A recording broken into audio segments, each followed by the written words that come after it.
Como fazer com a família que normalmente não aceita a ajuda do terapeuta? Em alguns casos isso é muito frequente, em outros casos, às vezes, o terapeuta se envolve demais na vida dos seus familiares, tentando ajudar, tentando orientar. E no fundo, muitos acabam nos relatando que a família não valoriza, que a família às vezes não quer, que a família não fica tão disponível assim para o terapeuta, como acontece na prática com terapeutas que atendem pessoas. Como fazer para lidar com isso? Como fazer para você fazer a sua parte sem interferir no processo do outro? Como eu faço para manter a minha postura diante da vida, diante da realidade que está acontecendo, diante da família que está ao nosso redor? E como manter essa harmonia, esse equilíbrio para que você se doe na medida certa e para que essa pessoa, esse familiar, esse amigo, alguém próximo, valorize a ajuda que você está dando? Como fazer nesses casos, Kátia?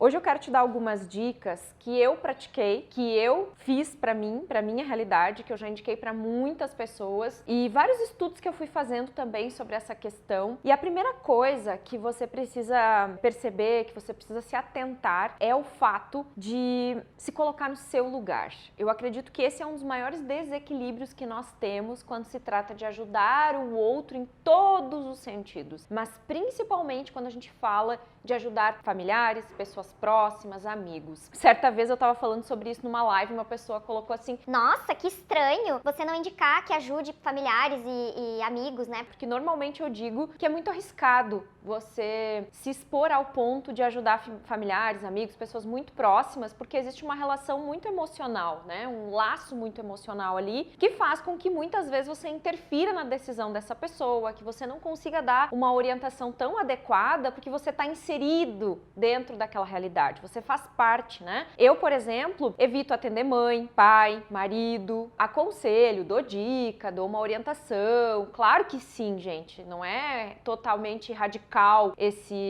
essa atitude, tá? Esse comportamento. Mas a gente tem que saber ponderar. Quando se trata de um trabalho terapêutico dentro do consultório, em que aquele familiar tem que se submeter a estar diante de um profissional, será que você consegue manter a postura profissional? Essa é a grande questão que a gente precisa levantar aqui. Porque na maioria das vezes você vai ter compaixão demais, eu não quis falar pena, né? Mas às vezes a gente tem pena.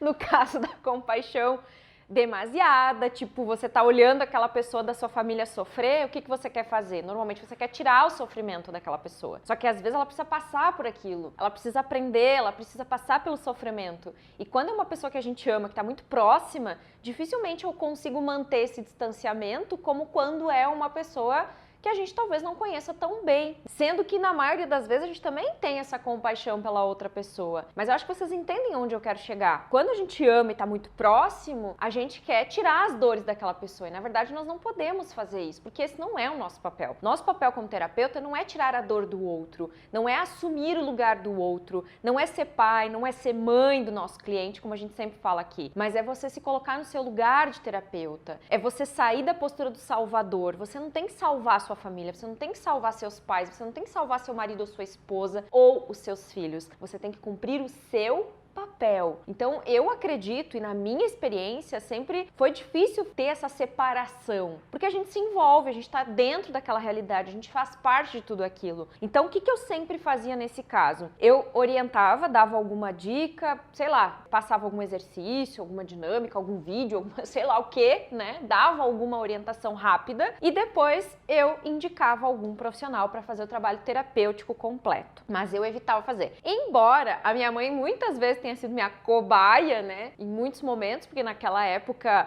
que eu tava iniciando mesmo na terapia holística, que eu era bem iniciante, ainda não tinha clientes, ela era a pessoa que se dispunha a fazer várias experiências comigo. Mas não era um trabalho tão terapêutico em si, onde eu fazia toda a terapia. Era para eu aprender a aplicar as minhas técnicas, era para eu sentir como é que era. Lógico que ela era beneficiada também, mas eu nunca cheguei a fazer terapia com ela de maneira que ela falasse de todas as dores dela para mim, de todos os desafios. filhos. E há uma coisa muito importante para ser considerada aqui. Vamos falar primeiro pai e mãe, né? Relacionamento pai e mãe. Naturalmente, nós temos uma tendência de assumir as dores dos nossos pais porque não queremos vê-los sofrer, certo? A gente não quer ver eles vivendo a dor que eles vivem, a gente quer tentar passar melhores condições para os nossos pais, a gente quer tentar ajudá-los. E nessa tentativa, muitas vezes assumimos o lugar dos nossos avós, nos tornamos pais dos nossos pais. E isso gera uma desordem, um desequilíbrio imenso. Agora imagina isso dentro do consultório, gente. O tamanho do peso e da responsabilidade que você vai carregar sobre as suas costas. Então, realmente não é muito saudável, tá? Mesmo que você venha trabalhando a sua consciência para você não estar no lugar dos seus avós, para você se colocar no seu lugar de filho, ainda assim é muito arriscado. Em alguns momentos, eu até paguei terapia para minha mãe. Mesmo que ela não pudesse financeiramente fazer, ela tivesse afim, eu dizia, não mãe, então eu te dou de presente de aniversário, eu te dou de presente de Natal, eu te dou de presente de alguma comemoração aí, mas vai com o fulano, vai com a fulana, porque certamente eles vão ser totalmente imparciais no que tu tá vivendo, vão conseguir te ouvir e perceber a tua realidade de forma neutra, enquanto que eu, que sou filha, não vou conseguir, porque eu vou querer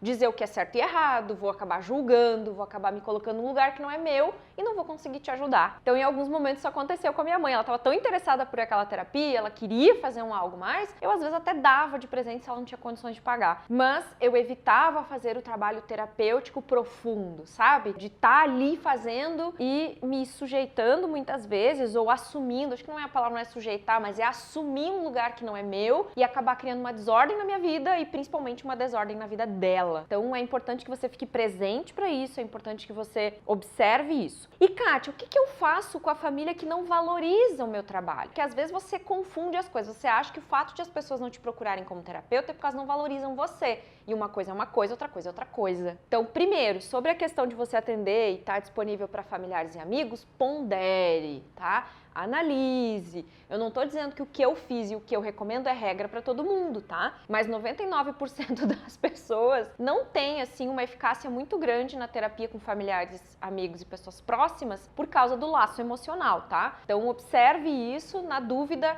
mande para outro profissional seu de confiança, mas não se exponha ao ponto de atender essas pessoas, até porque também existe uma restrição na questão da pessoa se expor, né? Imagina seu pai e sua mãe contando seus problemas pra você. Dificilmente eles vão querer jogar essa carga pra cima da gente, então eles não vão falar, eles não vão se expor da maneira que deveriam, né? Eles vão querer proteger a gente também, então isso complica um pouco. Quando se trata de marido e esposa, gente, essa relação, ela também é interessante a gente observar, porque eu tive essa experiência, fui de carteirinha a pessoa que fez tudo errado no meu relacionamento, tá? Então eu posso contar bem pra vocês rapidamente que eu muitas vezes assumi papel de mãe no meu relacionamento, não de esposa. E aí meu marido chegava em casa, eu lembro que isso nunca mais aconteceu, já faz um tempo que não acontece, para vocês verem como quando a gente muda, o ambiente externo muda. Meu marido às vezes chegava em casa, a gente nem casado era, eu acho, e às vezes ele dizia assim pra mim, eu preciso de uma ajuda da terapeuta, não da esposa, não da noiva, não da namorada. E eu achava aquilo o máximo. Aquilo alimentava o meu ego. Eu pensava, que legal, ele me vê como terapeuta. Gente, 90% ou mais das vezes que eu sentava pra conversar com ele nesses momentos,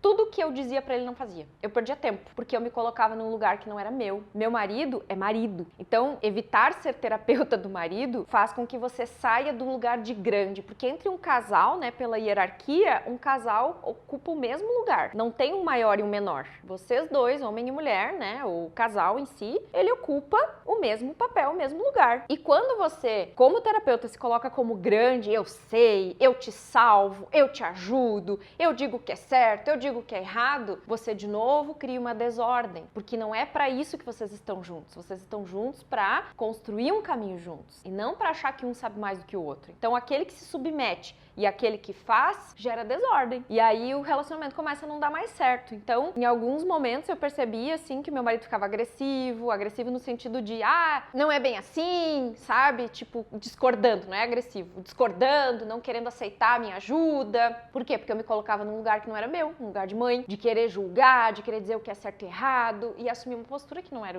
a ideal. Hoje, quando ele chega em casa, às vezes ele me diz assim, eu posso conversar contigo, preciso da tua ajuda ou da tua opinião. E enquanto ele vai falando comigo, eu já vou mentalizando do meu lugar de esposa, como eu posso ajudar. E eu me coloco no meu lugar. Eu não cresço mais diante dele, porque antigamente eu tinha essa postura de crescer, de me achar grande. Eu sou a terapeuta, eu sou a salvadora. Vem que eu resolvo. Muito cuidado com essa postura, porque muitos terapeutas têm ela e eu tive ela por muito tempo. Eu sou grande, eu resolvo, eu sou terapeuta. Vem cá, eu mato no peito, eu resolvo, eu trago pra mim. E essa postura cria muita desordem. Clientes se sentem incompetentes diante de você, não respondem bem à terapia, vão embora, não aguentam, gente, porque é muita pressão. Você precisa se colocar no seu lugar e realmente fazer a sua parte para se dispor a ajudar aquela pessoa de forma equilibrada. Então, cuidado com essa relação desordenada para que você não acabe afetando a sua realidade, obviamente, mas principalmente a realidade desse cliente, dessa pessoa que está ali disponível para você ajudar ela. Então, quando se trata de familiar, amigos, pessoas próximas, analise muito bem. Não reaja sem pensar, sempre pense, tá? Não queira tomar uma atitude brusca sem pensar. Pensa bem para ver se esse é verdadeiramente o seu papel e se você vai conseguir ocupar, tá? E para falar sobre a questão do outro, né, dos nossos familiares e amigos confiar no nosso trabalho, valorizar o terapeuta que somos, uma das coisas essenciais, então, eu até falei muito sobre essa questão do lugar e trouxe vários exemplos para você entender que essa é a primeira parte no processo, né? Muito importante. A sua postura diante da vida, diante das pessoas, faz com que você se alinhe no seu propósito de ajudar de forma equilibrada, tá? E a segunda questão, sobre a família te apoiar,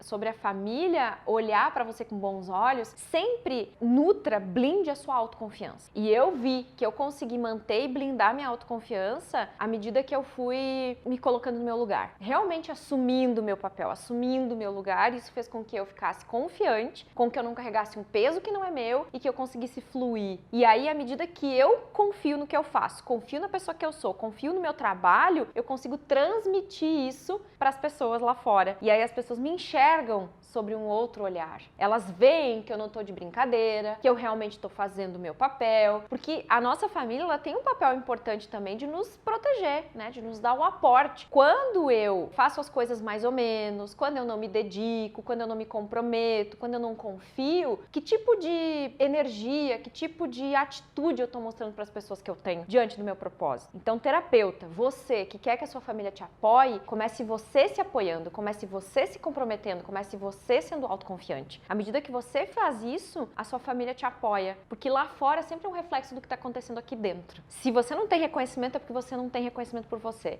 Se você não é aceito pela família, é porque você não se aceita ainda. Se as pessoas não confiam no seu trabalho, é porque você não está confiando. Mude o foco, olhe para dentro, não para fora. Pare de olhar para fora e olhe para dentro. Nutra a autoconfiança, nutra o amor próprio, nutra a autoestima, cuide muito bem desse propósito, do seu propósito de ser terapeuta, e você vai ver que lá fora o reflexo vai ser diferente. As pessoas vão começar a te olhar com outros olhos à medida que você começar a fazer isso. Beleza?